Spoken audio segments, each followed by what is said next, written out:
Daewoo is finished. An $80 billion bankruptcy, 320,000 workers thrown into uncertainty, a $15.3 billion accounting controversy, and a chairman who fled the country.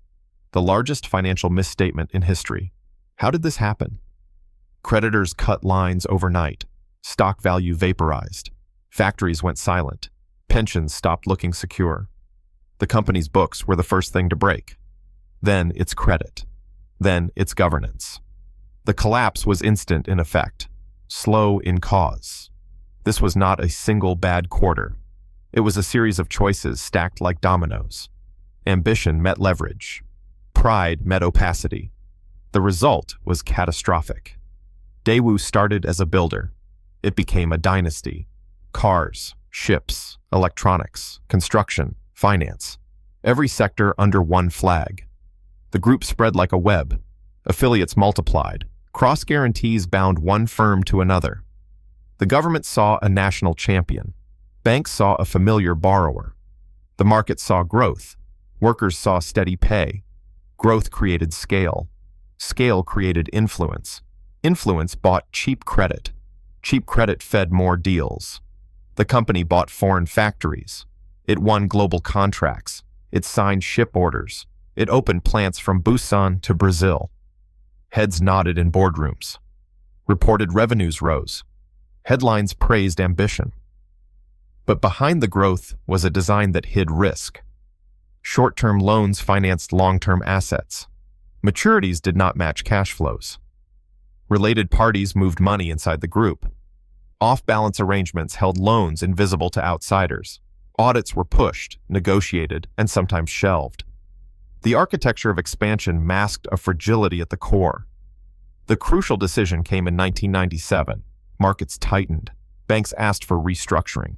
The company was offered a choice: shrink and reorganize now, or push the problem forward with rollovers and reassurance. Management chose the latter. They refused a full restructure. They doubled down on external expansion instead. They told investors, growth is the cure. They told lenders, trust our brand. They tightened internal controls, only on paper. That refusal was a bet. It was a bet that markets would stay calm. It was a bet that short-term liquidity could be rolled forever. It was a bet that reported profits could silence questions. For a while, the bet paid off. The company delivered wins. New assembly lines opened. Shipyards launched vessels. Consumer electronics reached foreign shelves. Sales climbed. The public saw jobs and exports. Governments cheered national success. Creditors saw rising top-line numbers and assumed the balance sheet would follow. But numbers can be a mask. Revenue rose while cash ran thin. Suppliers began to complain. Payments arrived late. Small vendors called for checks. Bankers noticed increasing reliance on short-dated instruments. Internal finance teams produced optimistic forecasts. External auditors noted odd related party flows. Caveats started to appear in footnotes. Those caveats grew heavier. Management responded with accounting fixes. Transactions were timed. Liabilities were pushed into entities not consolidated on the main books. Loans were rolled from one affiliate to another. Guarantees circulated inside the group until no single legal entity could be held solely responsible. Profits were recognized on sales that depended on future performance. Contingent liabilities were classified as contingent until they were due. A new risk emerged each quarter. Liquidity risk, contagion risk inside the group, reputational risk with global partners. Creditors raised interest rates. Ratings agencies signaled downgrades. Market confidence began to erode. The pressure grew. Then the $15.3 billion discrepancy surfaced. It was not one hidden ledger line. It was a mosaic of misstatements. Off-balance vehicles held debt. Related party contracts masked guarantees. Contingent exposures were omitted. Payments for projects were recorded as assets. Losses were deferred. The accounting revealed a gap between reported profitability and economic reality. When the gap was disclosed, reaction was swift. Lenders accelerated repayments. Syndicated loans called for prepayment. Bond prices plunged. Equity holders abandoned ship. The cost of rolling debt spiked. Short-term instruments came due with no market willing to buy them. Cash buffers vanished. Trust evaporated faster than assets. Bankers made calls. Regulators opened files. Prosecutors convened. The chairman left the country. Leadership failed to steady the ship. Decisions stopped. The board fractured. No senior figure could credibly negotiate the rolling agreements the company relied on. This was the turning point. Leadership flight was not only symbolic, it removed the last person with the relationships needed to buy time. Lawsuits followed. Creditors sought collateral. Courts issued freezes. The market saw a dynasty suddenly turned insolvent. Bankruptcy was declared as a cascade. Companies within the group were insolvent on a consolidated basis. Total liabilities tallied roughly $80 billion. Creditors faced haircuts. Bondholders and banks negotiated recoveries. Factories shuttered. Orders were canceled. Workers received notices. The human toll was immediate. 320,000 employees felt the shock. Paychecks paused or shrank. Families lost income. Towns that hosted plants lost tax revenue. Suppliers went bankrupt after years of unpaid invoices. Retirement plans required revaluation. Confidence in corporate promises broke.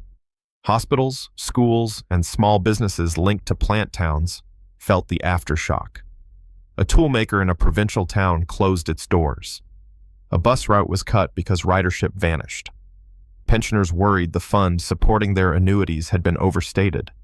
The social web of livelihoods loosened. The legal and financial aftermath lasted years. Prosecutors pursued executives. Courts ordered asset seizures. International claims complicated recoveries. Asset sales tried to convert factories and ships into cash. Creditors formed committees.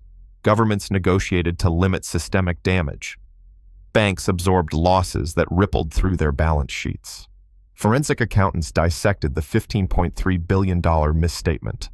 They found patterns that repeat in failed dynasties.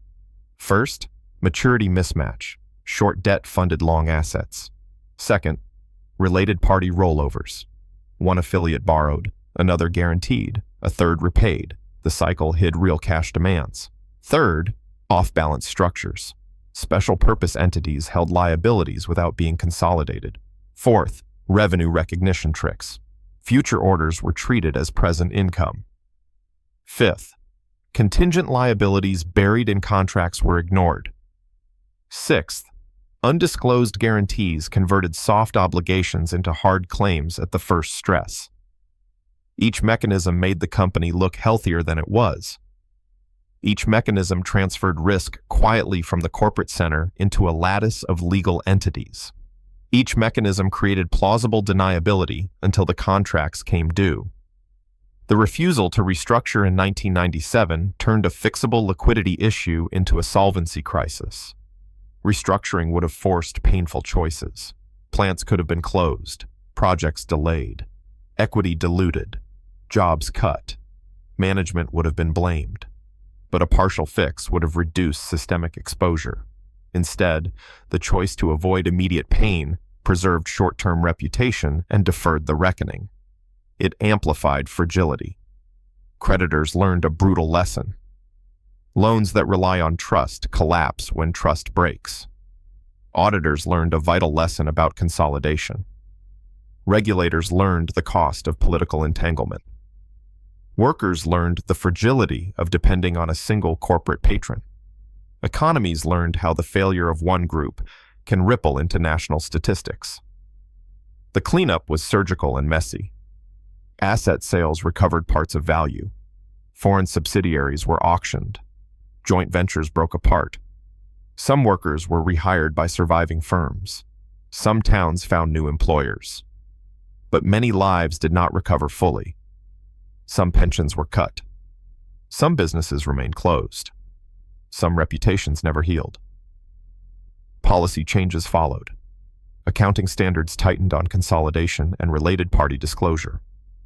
Loan covenants became stricter on cross-guarantees. Bank supervision demanded more transparent reporting.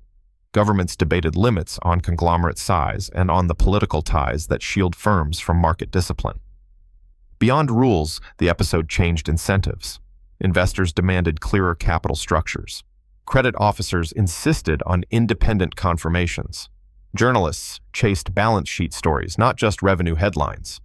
The cultural tolerance for opaque group finance diminished. At the center of the story are human choices. Ambition pushed leaders to pursue global scale. Pride delayed bad news. Incentives rewarded growth and penalized retrenchment. Those choices accumulated into a systemic risk that could no longer be managed by routine rollovers or optimistic forecasts. The final reckoning still left questions. Who bears the cost when a dynasty fails? The creditors who chose to lend?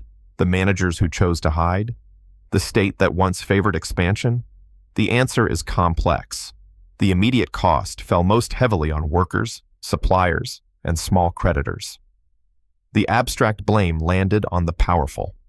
A factory foreman remembers a morning when the gates were closed for the day and never reopened. He remembers a notice pinned to the bulletin board. He remembers the silence on the line where 3 shifts had worked for decades. He remembers the child who stopped piano lessons because money dried up. Numbers capture scale. Faces capture cost. Forensic economists mapped the chain from decision to collapse. The refusal to restructure in 1997 was the hinge. Aggressive leverage, related party engineering, and hidden liabilities were the tools.